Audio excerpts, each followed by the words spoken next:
It was supposed to be a peaceful escape. Two friends, one unforgettable trip, and a late-night swim beneath the stars. But within minutes, everything unraveled. One of them emerged from the ocean, shaking, screaming, her voice lost in panic. The other vanished without a trace. No struggle, no warning, just silence. Then the sound of something massive breaking the surface. Rescue teams found no body, only signs of a predator waiting just beneath the calm. What happened to Cindy Waldron that night? And could anyone have saved her from what was lurking in the dark? If this is your first time here, welcome to the Animal Quest channel. Subscribe, like, and share for more real-life animal attack stories. Cindy Waldron was 46 years old. Born in New Zealand, she'd made a life for herself in Australia, working as a photographer, capturing the world through a gentle, creative lens. Friends described her as spirited and spontaneous, someone who brought light to every room she entered. This trip to Far North Queensland was her idea, an adventure, a healing escape. Her companion, Leeann Mitchell, was recovering from cancer. The two had grown close over years of shared experience, and now with Leeann finally in remission, they wanted to mark the moment, to breathe again, to feel alive. They drove north from Cairns, following the winding coast up through the ancient Daintree Rainforest. The road to Cape Tribulation was narrow and lush, surrounded on both sides by walls of green, thick with ferns and vines that had stood longer than any city. It was the kind of place that felt untouched, like time had folded in on itself. They arrived at Thornton Beach, a remote stretch of sand bordered by jungle and warm, shallow waters. The air was still. The rainforest buzzed in the distance. For many, it would have been paradise. By late evening on May 29, 2016, the two friends had shared a relaxed meal at a nearby cafe, enjoying the quiet freedom of the tropics. The day had been hot, the night still humid. After dinner, as the stars began to scatter across the sky, they decided to take a swim. It seemed harmless. Locals knew better. But to visitors, the signs, if they were noticed at all, could feel like exaggerations. Yellow warning boards dotted the coast. Crocodile warning. Dangerous animals inhabit this area. But the beach looked calm. The tide was low. The water invited them in. They took off their shoes and walked into the sea. At first, everything felt perfect. The water was warm, gentle, the sand soft beneath their feet. They stayed close, not venturing far. Waist deep, maybe a little more. Then, without warning, something moved, and the real horror was only beginning. The Daintree Rainforest is one of the oldest living ecosystems on Earth. Towering ferns, tangled vines, and giant fig trees form a landscape so alive it hums. At its edge lies Thornton Beach, a narrow strip of white sand separating the jungle from the sea. To the untrained eye, it looks untouched, pure, even safe. But beneath the still surface of the ocean lies a predator unchanged for millions of years. The saltwater crocodile, Crocodilus porosus, rules these waters. Known locally as salties, they are not zoo creatures or exaggerated campfire tales. They are ambush hunters capable of launching themselves from water with crushing force. At full size, they can exceed 5 meters in length. And unlike sharks, they don't need to circle. They don't test. They strike and they kill. They don't give second chances. In Queensland, warning signs are posted religiously at river crossings, boat ramps, creeks, and beaches. Be croc-wise, they read. Stay 5 meters from the edge. Don't swim, don't linger. But signs are static, and beauty can dull our instincts. In 2016, attacks were uncommon but not unprecedented. Locals knew the rules, but to tourists, the dangers could feel like myths, part of Australia's wild charm. And on that humid May night, nothing seemed threatening. The tide was low, the stars were out. There were no glowing eyes, no lurking shadows. But crocodiles don't need to be seen to kill. They can remain submerged for over an hour, waiting, watching, even in waist-deep water. Cindy had no reason to suspect she was being watched. She was laughing, floating, talking with her best friend. The world was quiet. The moonlight danced on the waves. Just the knowledge that something was out there. something that had taken her whole, and somewhere in the darkness, it was still waiting. Earlier that day, Cindy and Leeann had driven through the winding back roads of the Daintree. They'd taken photos along the way, towering ferns, wallabies darting across the road, the way the light filtered through the rainforest canopy. The sun had been relentless, but the evening was quiet. Still, after checking into a local guest house, they wandered down to the beach to unwind. They ate dinner at a small cafe near Thornton Beach, one of the only places open that night. Staff later recalled them laughing, relaxed, not rushed. It was the kind of moment you carry with you forever, not knowing it's the last time life will ever feel normal again. By the time they returned to the beach, it was past 10 p.m. The moon cast a silver shimmer across the water. There was no wind, no crowds, no noise. Just the hush of waves washing over the shore. They kicked off their sandals and walked into the sea. According to Leeann, the water was calm and warm, waist deep. The two stood close together, talking about life, about healing, about where they'd go next. It was quiet enough to hear the faint rustle of the trees behind them. Then a sudden shift. Cindy screamed. Leeann turned. In the dim light, she saw her friend thrashing, half above water, half already submerged. Cindy cried out, "A croc's got me!" Her voice was sharp, terrified.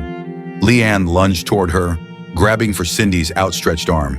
For a split second, their hands connected. Then Cindy was ripped backward with terrifying force. Gone. There was no time to process. Leeann stumbled toward shore, screaming, falling, soaked and panicked. Alone on a dark beach with nothing but the distant sound of waves and the growing realization of what had just happened. She pounded on nearby doors. A call was made to emergency services at 10:28 p.m.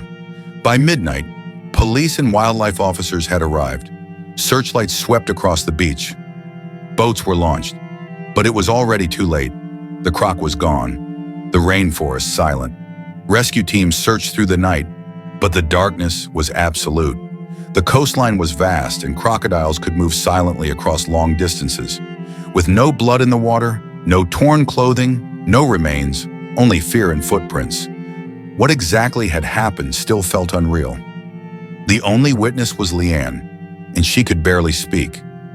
But even then, officials feared the truth, that Cindy hadn't just drowned, she had been taken, and wherever the crocodile had gone, it had taken her with it. At first light on May 30th, the search widened. Aerial units scanned the coastline from above.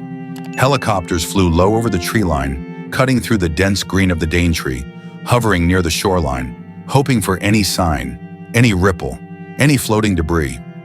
Boats moved methodically through Cooper Creek in the open ocean, dragging the shallows and circling in wide arcs. Wildlife officers waded knee-deep into muddy mangroves, eyes scanning the still water. Heat-sensing drones combed the area, searching for any thermal imprint large enough to match a crocodile, but the rainforest gave up nothing. Thornton Beach had always been known to locals as croc territory. The signs were there, literal warnings nailed into posts near the beach. Rangers had long known that crocodiles roamed the mouth of Cooper Creek, especially during the warmer months when food was plentiful and the water inviting. But this was different. This was human. For 2 days, tension spread across Far North Queensland. News outlets picked up the story. Woman taken by croc in Daintree. Search underway. Tourists were warned to stay away. Locals feared the attack would bring calls for wide-scale crocodile culling, something that had long divided the community.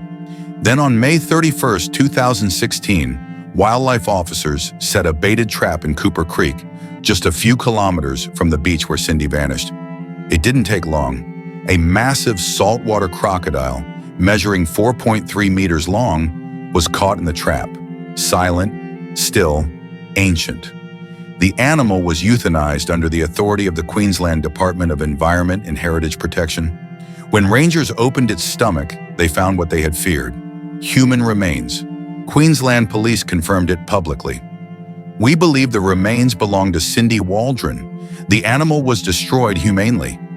The words were clinical, but for Leeann, for Cindy's parents, For the community still holding on to a thread of hope, it was devastating. There would be no funeral, no final goodbye, just pieces, fragments of a life that had ended not in violence alone, but in absolute erasure. Cindy's body was never recovered in full. The crocodile had consumed her and disappeared into the mangroves as if nature itself had conspired to hide the evidence. It wasn't just a death, it was a disappearance into something ancient and merciless. And even though the predator was gone, the fear it left behind still lingered in the water, because no one could say for certain if it had acted alone. In the days following the confirmation of Cindy Waldron's death, grief turned to questions, then to outrage. The attack had shaken not only the small communities of Far North Queensland, but also a nation grappling with its relationship to the wild. Why was nothing more done to prevent this? Thornton Beach was not unregulated. Signs warning of crocodile danger had been posted. Locals avoided the water, especially at night. But for travelers, the line between adventure and danger can blur easily beneath starlight and warm waves. The Queensland government stood by the signage and existing croc management strategies, but public pressure intensified. Editorials called for increased surveillance of popular beaches. Talkback radio buzzed with arguments for stricter regulations.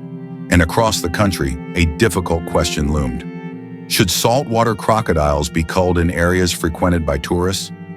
Some residents in the Daintree believed so. Crocodiles, they argued, had grown too numerous, too bold. Others saw the attack not as a failure of wildlife control, but of human complacency. After all, the rainforest, the beaches, the creeks, these were not playgrounds. They were the domain of apex predators. At the heart of the debate, Cindy's family stayed grounded in sorrow, not blame. She was adventurous, full of life, her father told ABC News. She didn't deserve this, but we don't blame the animal. They remembered her not for how she died, but for how she lived. A memorial was held in Lithgow, where Cindy had lived, in New Zealand, where she was born. Friends and family gathered to share photos, stories, laughter through tears, but there was no closure, no casket, no place to lay flowers, because there was no body to bring home. The loss haunted Leeann Mitchell, the only witness, the woman who tried to hold on. She'd come to the Daintree to celebrate life after cancer. Instead, she left with trauma stitched into her memory, a flash of movement in the dark, a scream, a hand slipping from her grasp. Officials maintained that the area had been clearly marked, but critics asked, is signage enough? How effective is a yellow board when placed in a paradise that looks so inviting? When tourists are never properly briefed, when a line of text must compete with the promise of a once-in-a-lifetime swim? Behind every tragic death, there's a moment where something might have changed. But by the time Cindy Waldron entered the water that night, that moment was already gone. And while one crocodile had been caught, there were others, silent, watching, waiting, still out there. And that's the terror of it. Cindy's final moments weren't marked by recklessness. They were marked by serenity, a love of nature, a sense of safety built on familiarity. But nature doesn't care about intent. It doesn't ask who you are or what you meant to do. And somewhere in that thick, humid night, under the stars that shimmered over the Daintree, the wild made its decision. And it didn't wait for permission. But as officials prepared to close the case, one question remained. If the warnings were clear, the danger known, why did no one stop them? Cindy Waldron's name is now etched into the memory of Thornton Beach, not as a tourist statistic, but as a sobering lesson in the untamed pulse of nature. Her friend Barbara Hines, who watched helplessly as the water swallowed Cindy whole, told investigators it happened in a flash.